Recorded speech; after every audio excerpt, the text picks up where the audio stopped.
All right, let's just jump right in. When you think about the Apostle Paul, what comes to mind? Probably this, like stained glass figure, right? A theological giant. But one of his letters, 2 Corinthians, is something else entirely. It reads less like a sermon and more like a raw, emotional, really human drama. It's where we get to meet the man behind the myth.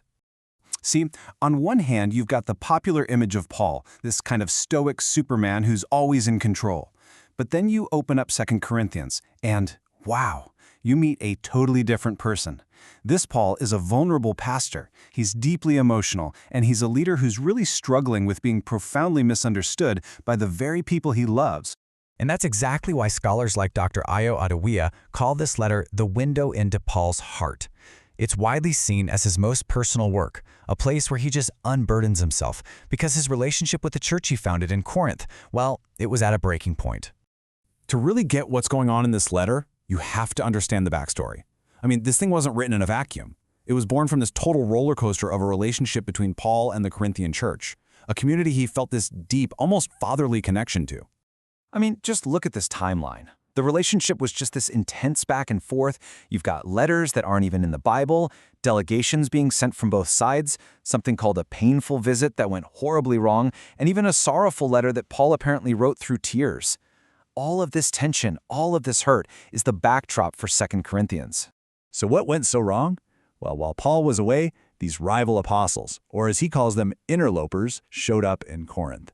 Now you have to remember, in the Greco-Roman world, a great speaker was basically a performer, all polish and charisma.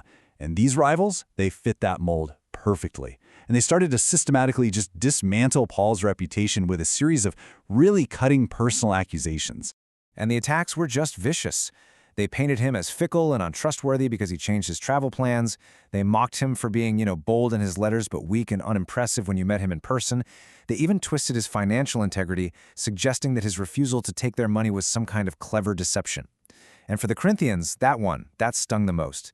It felt like he was rejecting their care, basically proving he didn't truly love them. And you can just feel the agony in Paul's response here. He's not just defending a title, he's pleading like a father to his kids. You see, for him, this wasn't some theological debate.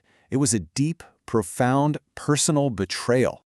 So what's so incredible is how Paul's deeply personal defense against all these attacks ends up creating the timeless theology of this letter.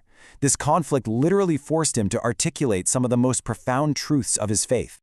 This whole mess forces a huge question to the surface.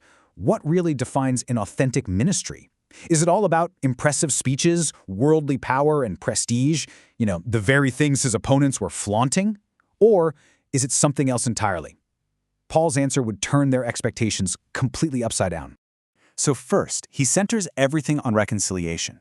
His goal isn't to win the argument or to crush his opponents, it's to restore the broken relationship. He basically argues that this is the very heart of the gospel, God's work of restoring relationships, not just with himself, but between people who are in conflict. He also tries to redirect them from this external, rule-based kind of religion to an internal, empowered life. And get this, he mentions the Holy Spirit a remarkable 17 times in this letter. He keeps contrasting the written law that brings death with the Spirit who gives life, freedom, and proves a ministry is the real deal from the inside out. No flashy credentials required. And then we get to his most radical argument. While his opponents were boasting about their strength and their success, all the things their culture admired, Paul points to his suffering, shipwrecks, beatings, constant anxiety. For him, suffering wasn't a sign of failure or that God was mad at him. It was the primary evidence of his genuine, self-giving love, the very thing that mirrored the way of Christ.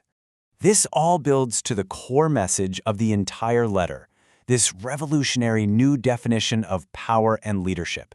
It's a paradox we can call strength in weakness. So here's the bottom line. Paul argues that his authenticity doesn't come from his human strengths, but from his weaknesses. This is the heart of it all.